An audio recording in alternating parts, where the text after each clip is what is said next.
सद्गुरु जय घोष में सम्मिलित हो जाए।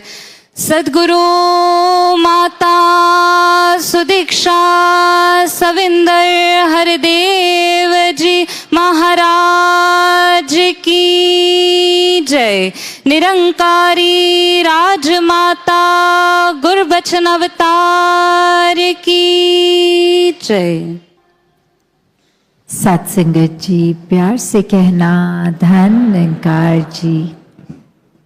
महाराष्ट्र समागम के इस अवसर पर, जहाँ सभी सिर्फ महाराष्ट्र से नहीं देश विदेश के कोने कोने से आए और मन में भक्ति का भाव लेकर अपनी भक्ति को और मजबूत कर कर एक परमात्मा जो पूरे कायनात में है, कण कण में है, इसको एक आमने सामने अपने देख के और फिर इसी परमात्मा से प्रेम करके अपने जीवन में भक्ति का भाव, और जब ये एहसास बना रहता है इस परमात्मा का हर समय साथ होने का, तब ये आत्म मंथन, ये जर्नी विद इन बहुत ही सरल हो जाती है। क्योंकि हर पल में हम ये जानते हैं कि ये पल में हमने अपना सबसे अच्छा कैसे देना है, हर पल को पूरे पोटेंशियल से कैसे जीना है। एक संतमति लेके एक भक्त जीवन में जो करता है वैसा पल पल जीवन जी के जीवन को सफल करना है। तो ये आत्म मंथन का भाव भी कि कैसे एक भक्ति जो विषय है ये अपने लिए है, अपने अंदर झांकना है। सामने वाले को सुधारने का भाव आत्म मंथन नहीं है कि मैं अपने अंदर ये महसूस करके सोचकर कि क्या क्या और लोग ठीक करें, नहीं, ये अपनी ही ऊपर काम करना, अपने आप को सजाना और कैसे है, सिर्फ शरीर को नहीं, ये मन को किस तरह साफ रखना है, एक सुंदर बनाना है, और कैसे फिर इंसानियत का रास्ता लेके बहुत ही सहज रूप में ये जीवन जीना है। कैसे संसार तो एक दूसरे की ही कमियां निकालने में हर समय लगा रहता है। जैसे कुछ समय पहले ऐसे भी एक कहानी आई जहाँ कुछ छोटे बच्चे आपस में एक गेम खेल रहे थे, और वो गेम में यही था कि ये आँख को 2 मिनट के लिए बंद करना है सभी बच्चों ने, और कैसे वो 2 मिनट के अंदर अंदर अभी शुरू होते ही पहले एक बच्चे की आवाज़ आती है कि ये सामने वाला बच्चा तो अपनी एक आँख खोल रहा है, और फिर एक और बच्चा कह रहा है नहीं, मैं तो पहले से देख रहा था, उस बच्चे से पहले तो आपने अपनी आँख खोल ली थी। तो ऐसे करते करते एक दूसरे के लिए ये हर कोई कहने लग गया, और वो अब 2 मिनट जैसे ही ख़त्म हुए तो जो आखिरी बच्चा था वो अपनी आँख खोलकर फिर ये कहता है कि चलो सबने खोल ली तो अब इसलिए मैंने भी खोल ली। तो पर 2 मिनट जब ख़त्म हुए तो सभी की आँख खुली हुई थी। तो बात यही कि जो गेम का रूल था वो तो था कि 2 मिनट तक बस आंखें बंद रखनी है अपनी, और इधर उधर नहीं, बस अपनी ऊपर काम करना है, अपने ऊपर बस ये एक रूल है, इसको फॉलो करना है। और वो 2 मिनट भी नहीं, एक दूसरे की कमियां, एक गलती किसने करी, कब करी, इसने पहले उसने बाद में, ये जज बन के खुद ही वो गलती भी कर रहे हैं। ऐसा ही कुछ इस संसार का भी रूप हो गया है कि हम हर किसी की बस एक कमी निकालने में तुले हैं। कैसे एक अक्सर सही जाते हुए भी बस दूसरे की कमी निकालने के चक्कर में खुद भी गलती कर बैठते हैं। और भक्तों ने तो कभी ऐसी शिक्षा दी ही नहीं। हमेशा कहा है कि खुद को ही एक गलतियां इतनी अनेक हैं हम में, अगर तो एक एक करके खुद को सही करें और सामने वाला क्या कर रहा है उसकी परवाह ना करें। कोई कुछ अगर भाव में कठोर वचन बोल भी गया, कोई बात किसी ने ऐसी कह दी जो हमें अच्छी नहीं लगी, तो उसको भी कैसे आगे समझाना, उसको भी एक बहुत ही विनम्रता को अपनाते हुए, क्योंकि भक्त का दिल तो इतना ही एक कोमल रहता है कि हर किसी का दर्द महसूस करता है। ऐसे ही संतों ने युगों युगों से यही बात समझी कि ये जो ज्ञान उजियारा जीवन में आ गया है, ये परमात्मा के दर्शन जो हो गए हैं, ऐसा जीवन हरेक को मिले। और जो अभी तक इस रोशनी से रूबरू नहीं है, उनके भी जीवन में ये आए।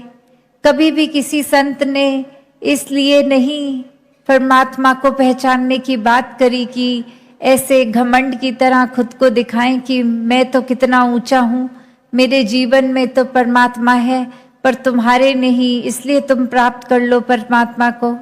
नहीं, कारण ये नहीं, कारण तो करुणा दया हर एक के लिए संतों के दिल में इतनी विनम्रता से ये दिल को बिछा के हर एक की पीड़ा एक समझ रहे हैं कि कैसे हमारे जीवन में भी परमात्मा आए तो और भी कोई पीड़ित ना रहे।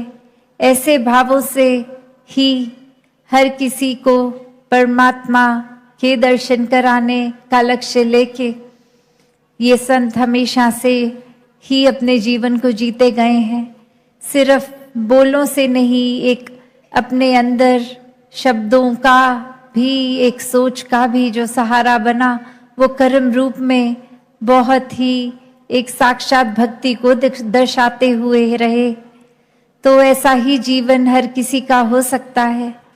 हर किसी को अपने जीवन में हर समय के लिए परमात्मा के एहसास में रहना कोई किताबी बात नहीं। संत पल पल ऐसा जीवन जी के दिखाते हैं कि हम चाहे कितने भी अपनी जिंदगी में बिजी हों, कोई भी काम कर रहे हों, परमात्मा का एहसास मन में बसाकर हर पल जीना वाकई ही बहुत ही ये इस रूप में जीवन को जिया जा सकता है। ये संभव है। परमात्मा की प्राप्ति भी ये इसी जीवन में जीते जी ही संभव है, और इसी के साथ हर पल फिर गुजारना वाकई ही बहुत एक स्मूथ हो जाता है। पल पल में एक खुद को करेक्ट करते हुए सेल्फ करेक्शन मोड पे डाल के एक आत्म मंथन करके कि कैसे हम अगर कुछ कर रहे हैं, क्या वो हमारे लिए या सामने वाले के लिए ठीक है। ठीक है तो करें, नहीं है तो वो उसी समय उसी पल में रोक कर अपने आप को वो चीज़ ना की जाए। ऐसे ही आध्यात्मिक पहलू में भी एक आत्म मंथन की जो बात आती है वो कोई बुद्धि का विषय नहीं है।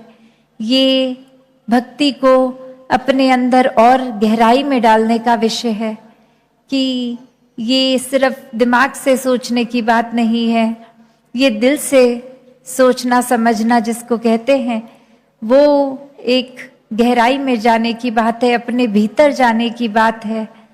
तो जहाँ हर कोई आज भी यही संदेश सत्संग के दौरान भी दे रहे थे कि कैसे ये संसार जो इस परमात्मा ने बहुत ही खूबसूरत बनाया है, हम अब इस संसार में आए हैं तो यही फर्ज है कि एक इंसानियत बनाकर इस संसार में रहें। ये एक ऊपरी रूप भी संसार का अगर ये है, इसको साफ किया जाए, गंद ना डाला जाए, एक कैसे वृक्ष लगाए जाएं, कैसे पोल्यूशन की बात जो आती है वो यही है कि वो अपने अंदर की मन की पोल्यूशन है या बाहर हवा में पोल्यूशन है, दोनों ही नुकसान का काम करते हैं। जब हम सांस लेते हैं तो फिर वो पोल्यूशन लंग्स का इशू, और अपने मन में अगर हम किसी के लिए नफरत पालते हैं तो वो भी पोल्यूशन फिर हमारे लिए बहुत ही नुकसान करती है। उस समय में शायद हमको नहीं लगता कि हम अगर किसी के प्रति ऐसी बुरी सोच बना रहे हैं तो इससे क्या ही हो जाएगा, 1 मिनट ही तो हमने किसी के बारे में कोई चुगली कर दी, कोई निंदा कर दी, कोई एक जेलस होकर कुछ ऐसी बात बोल दी। पर ये कब आदत बन जाती है, कब मन बार बार इसके ही एक आकर्षित होकर माया रूप ये बुराइयां भी, कैसे फिर हर पल में ही हम निराकार को तो भूलकर बुराइयों को ही अपना लेते हैं। तो इसीलिए संतों ने हमेशा से सावधान किया कि कैसे एक भी पल जीवन का हम अगर ऐसी चीज़ों में लगाएंगे तो वो पल हम परमात्मा के आनंद में हो सकते थे।